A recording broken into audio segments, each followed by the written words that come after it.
Hello, esteemed viewers. Welcome to Bptv Online Makurdi. I am your host, Nyamkyume Doobee Josephine. On today, one-on-one, we are in the house with comrade from Benue State University. With me here, the young man, Comrade Joshua Tiv, Nobel's National President. Next to Comrade Luben Joshua is Aku Deborah. And at my left here, we have Dr. Ebere Joy. Nice to have you in the house. Thank you. On one-on-one today, we'll be considering a special topic which we so much believe that will interest you. So, to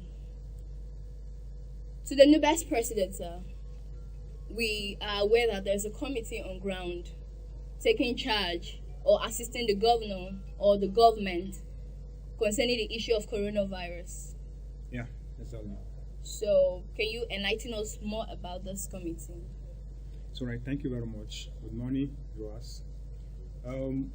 We sat and set up a committee at the level of students to help the state government or the federal government from containing the spread of the dreaded coronavirus. Due to the fact that schools have been shut down, students have been sent home, but they need to hear from their leaders on what is happening. Because of the fact that Nigerians now believe in politics and everything is politicized.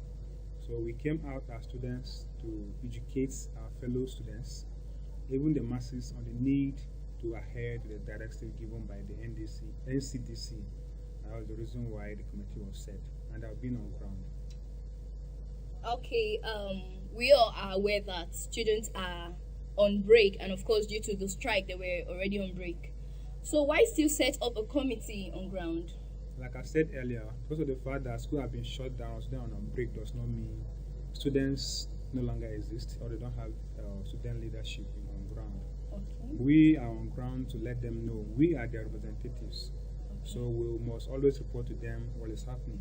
Okay. And because of the fact that we do follow up and we know we communicate with the government, when this thing happens, we are aware that Corona is in town and it's a concern that Benue State is not a victim. All right.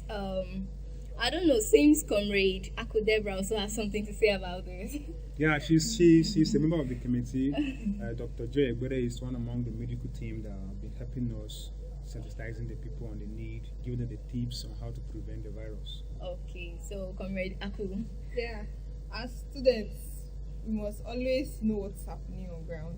Okay. And there are various ways we can also help the government, because the government can't do everything on their own. Yeah. They also have a part to play, because there are certain illiterates that still exist around us. And as students, since we have first-hand information, we are always online, we know what's going on. If you want to know anything that is going on, just ask students. Access to Yes, they always have an idea.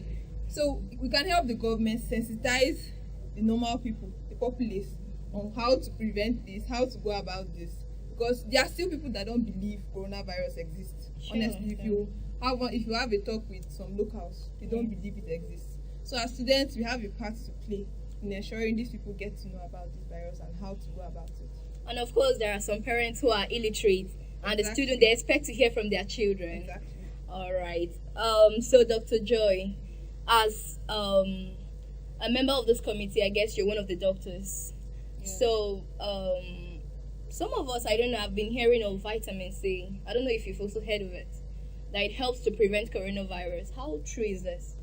Okay, thank you very much for that question. Thank you, viewers, for your time. Okay, vitamin C here as a preventive measure has not already been stated by the World Health Organization, but what is being stated is the fact that you should wash your hands, you should take your hands away from your face, but in as much as they're asking you to do those things, they're also asking you to step up your diet so you're optimally healthy. Like eat fruits, eat vegetables. Most of those fruits, they contain vitamin C.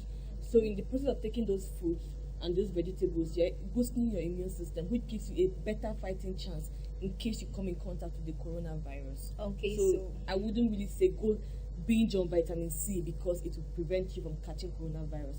Just step up your diet. You could take vitamins to improve your immune system, but it doesn't make you super protected or prevent you from catching the virus when you come in contact with it. All right, that's actually a nice one. So vitamin C actually boosts our immune system in order to help us fight against this virus. So back to President. This committee, does it only comprises of students or other people out there? Yeah, the committee comprises students and some expertise. Okay. We need able hands to ensure students are educated. So when we are setting up these committees, we consider all of this. That if we involve all the students and possibly we are bringing out people who will be sensitizing others, and you bring in people who are inexperienced, people who don't know about this, how would they sensitize one? Yeah. So we cut across students and some students some persons who have concern over the welfare of the students, like Dr. Joy Egbere and Dr. Chuan Martins. They're actually no longer students, but they have the concern of students at heart. So we consider them, and they're helping us. They're really doing a lot. So without them, the committee wouldn't have been effective. Wow. Yeah, All right, that's really a nice one. So, so far, what has this committee done? Yeah, the committee about close to a week ago went to Abagana camp, donated several liters of hand sanitizers.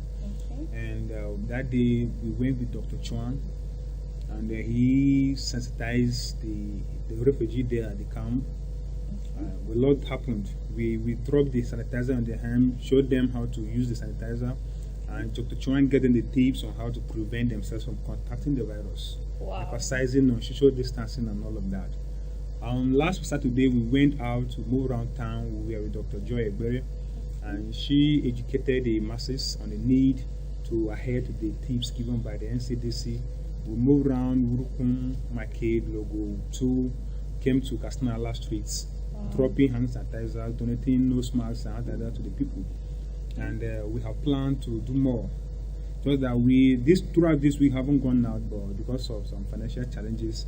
But as soon as we step up, we shall be moving around. We have plans to go out of the town, sensitize the people at the local levels, down to war and like that. So this is what the committee is doing. Wow, that's really a nice one, and I pray that the Lord will give you more strength Thank to you. go ahead. That is our prayer. Okay, back to Dr. Joy. Some of the people, especially those in the villages, don't have access to hand sanitizers. Some of them cannot even afford or get access to these fruits you're talking about that helps to build the immune system. So what can be done? What can they do in order to, help out in this situation?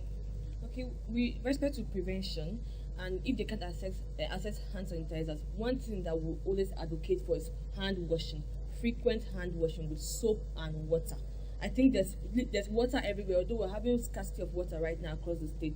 But in as much as there's scarcity of water, the first line is wash your hand as frequent as possible with soap and water. Whatever soap you're able to lay your hands with soap and water, running water. There's this new technique that's being put in place around right now where you get rubbers and you drill a hole at the bottom of it where you could make it run and then you wash your hand, or a gallon with a stick where you could just pull it down and then the water comes and you wash your hands. So with soap and with water. And also in the place where the people cannot really access or don't have so much money, because actually we need to take into cognizance that people in Makurdi or Benue State are not really so buoyant financially.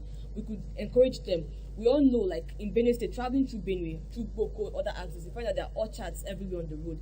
Oranges, lime oranges, lemons, those citrus family, they are very rich in vitamin C. So you could actually indulge in them, take a lot of fruits, and then you could also have a little garden or something for your fruit. Instead of just disposing them, take those vegetables for yourself, eat those fruits, watch your diet now, eat a lot of protein, things that will keep you healthy, reduce the consumption of alcohol.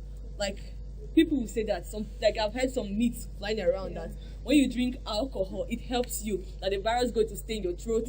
So when I now drink alcohol, to go and kill it there, or I drink hot water, those are lies. Yeah. Wow. Those are lies. So alcohol we'll talk about here is alcohol-based sanitizer, and it's about 60% that does the magic in killing the virus off your hands.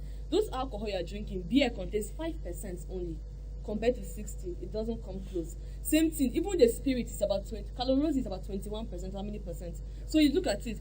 Which alcohol brand has up to 50%? I doubt there's none. You're going to fry your lungs and your intestines. So most of them are less than 30, 40. So, and we're asking, the World Health Organization recommended alcohol concentration 60% for you to be able to have any action on those viruses. So with that, I'll say that that myth has to be debunked. Please, viewers, don't go drinking alcohol that it protects against coronavirus.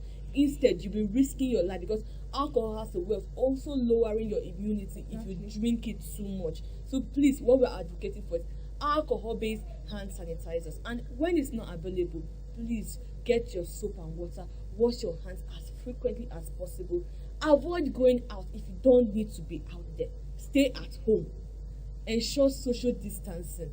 And if you can, the reusable face masks, because the assumption we work with right now is that assume you have the COVID-19 and assume your neighbor has the COVID-19. And when you assume you have the COVID-19, you prevent it from being transmitted to the next person. So you wear a mask and assume your neighbor has COVID-19. The neighbor should wear a mask. And it doesn't stop you from practicing the other precautionary methods that have been put in place. Ensure the social distancing. So you can wear your mask. And we're advocating this since we cannot, the sustainability of the surgical mask is not ascertained. So same thing, the N95, which is the respiratory mask, it's not really ascertained. And to prevent people hoarding it and not allowing the healthcare workers or people that are really sick to have access to this thing, we're also advocating for reusable face masks, which was what went on the streets on Saturday to distribute to the masses. And it was a very beautiful campaign, a laudable initiative by the new best president here, Comrade Joshua. So please, go around, get your materials, your handkerchiefs, your Ankara, cotton, breathable materials. Make your reusable face masks. In the spirit of sustainability, it could be reused and all. And stay safe, ensure social distancing, and adhere to those laid down rules by the Nigerian Center for Disease Control. Thank you. Wow, I think the president and this committee is really doing a great job. I've learned something new, and I know the viewers have also learned something new. And for him to think of bringing out experts in this very field, I think it's really a great thing also. So thank you so much. Thank you. And the president, so now that you've already done some on ground, what are we expecting from this committee? The committee still have a lot of work to do. We haven't gone out of makurdi apart from the Apagana camp that we went. We have 22 local governments in the states, and it's our desire to cut across all the local governments. Wow. Let the people get to know, like Dr. Joy was saying, to know the precautionary methods and how to curtail the virus from spreading. So we have students all over the local governments, and the desire that will move around the local government down to the world level to ensure that people get to know that coronavirus is real. Wow. Okay, and we pray that definitely those plans will come to fulfillment. And so, Deborah, what do you have to say to the public out there? A word of advice or something like that? Yeah, the best thing for us to do is to stay safe, stay indoors. That's the best we can do to help ourselves overcome this virus that is ravaging the entire world. And as well as staying safe and staying indoors, we can also help to pass across the information to those who are not aware of it. Only basic items are meant to be sold at this moment, which is food items, paramedicals. Those are the things that are supposed to be sold. Every other business should remain closed. We are not doing this because we are wicked. The government isn't wicked. They are trying to just ensure we are safe and this virus is controlled. So please, we are pleading. Let's just focus on ensuring that we follow the instructions of the government, stay at home, stay safe, and we can overcome this virus by God's grace. And so, viewers, we've been listening to Chief Joshua, Nubes National President, Debra, a member of the committee, and Joy, one of the medical doctors working with the committee. Once again, I remain Nyamkyume Doobee Nyamkyume saying stay safe. Bye for now.